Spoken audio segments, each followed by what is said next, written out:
सटाई ना सलेंसर पिया ढोड़ी में धली कैंसर पिया सटाई का कोई सखी अब डर लगे एने उने झांकला से कजरा लगावल छोड़ देनी है दो गोलावन के ताकला से का कोई सखी अब डर लगे एने उने झांकला से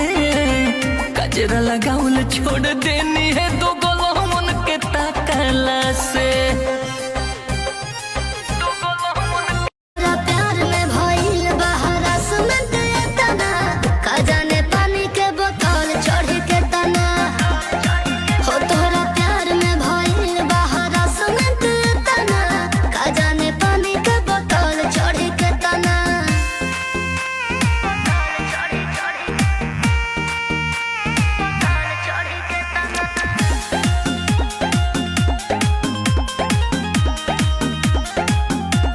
ये भात दोनों खाली बा